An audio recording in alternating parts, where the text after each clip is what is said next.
Hello বন্ধুরা, আজকে আমরা ৪৫তম BCS এর গণিতের প্রশ্নের সমাধান করার চেষ্টা করব। তো দেখি আমরা কতগুলো প্রশ্নের সমাধান করতে পারি। তো প্রশ্ন নাম্বার ১ হচ্ছে, দেওয়া আছে দুটা চলক না ঠিক দুটা রাশি এবং রাশি দুটার হচ্ছে লসাগু এবং গসাগু দেওয়া আছে। তো বলা হয়েছে যে এটার হচ্ছে গুণফল কত। তো যদি দুইটা রাশি দেয়া থাকে সেক্ষেত্রে লসাগু বা গসাগু এর গুণফল নির্ণয় করার জন্য আমরা হচ্ছে দুইটা রাশিকে গুণ করব।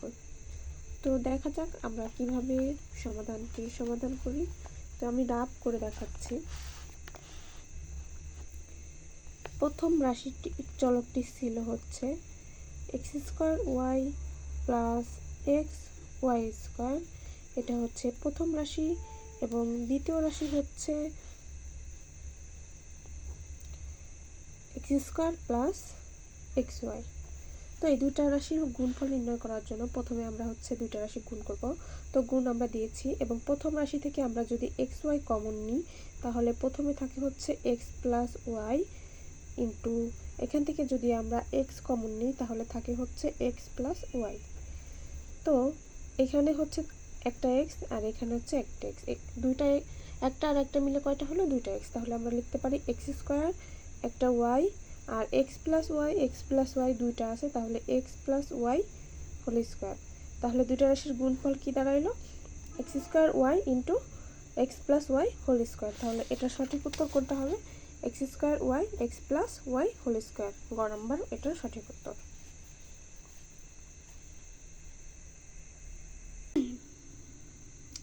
এখন আমরা ২ নাম্বার প্রশ্নটি দেখি।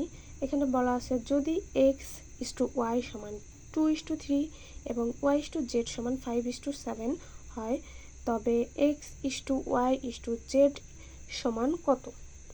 তো যদি আমরা এরকম আকারে থাকি, মানে x দুইটা চলকের ক্ষেত্রে x/y বা y/z এরকম দুটি থাকে, সেক্ষেত্রে আমরা হচ্ছে দুটি চলকের মান, প্রথমে x/y এর মান ছিল হচ্ছে 2 এবং 3 আর y/z এর মান ছিল হচ্ছে 5, 7। তো আমরা এই মানটাকে সঠিকভাবে করার জন্য এবং খুব শর্টকাটে করার জন্য আমরা হচ্ছে একটা নিয়ম ফলো করব। সেটা হচ্ছে এটাকে আমরা বাংলা দ এর আকৃতিতে গুণ করব। তো কিভাবে দেখা যাক? এই 2 এর সাথে যদি আমরা 5 গুণ করি এবং এই দ এর মতো 5 এর সাথে 3 গুণ এবং 3 এর সাথে 7 গুণ, তাহলে কি হলো? 2 গুণ 5 যোগ 5 গুণ 3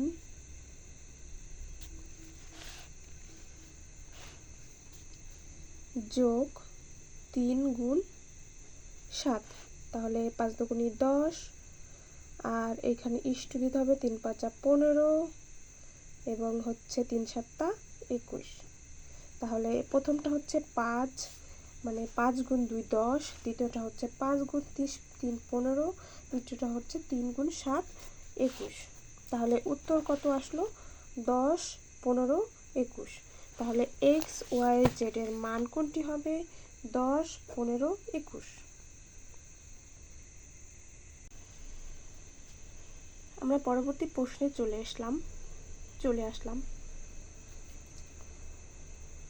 এই প্রশ্নটি হচ্ছে, জাহিদ সাহেবের বেতন 10% কমানোর পর হ্রাসকৃত বেতন 10% বাড়ানো হলে তার কতটুকু ক্ষতি হলো?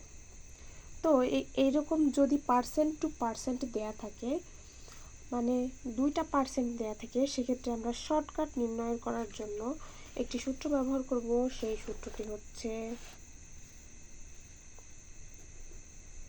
a plus B plus ab ভাগ 100। তো আমরা এর মান কোনটা বের করব? এর মান হচ্ছে, এখানে দেখেন বলা আছে যে 10% কমানো, অর্থাৎ 10% কমানো মানে -10। এটা হচ্ছে এর মান -10 এবং পরবর্তীতে বলা হয়েছে 10% বাড়ানো, অর্থাৎ বাড়ানো বলতে +10। তাহলে এর মান আমরা ধরবো -10 এবং বি এর মান ধরবো +10। তাহলে আমরা মানটা বসাই। এর মান আমরা যদি -10 ধরি, যোগ বি এর মান হচ্ছে +10 প্লাস -10 ইন্টু 10 ডিভাইডেড বাই 100। তো 10 আর 10 তো শূন্য হয়ে যায়। আমরা যদি এই শূন্য এই শূন্য এই শূন্য কাটি, তাহলে এখানে থাকে হচ্ছে -1। তাহলে অ্যান্সার আসলো -1, অর্থাৎ হচ্ছে -1 বলতে 1%। তাহলে তার কতটুকু ক্ষতি হয়েছে? 1% ক্ষতি হয়েছে।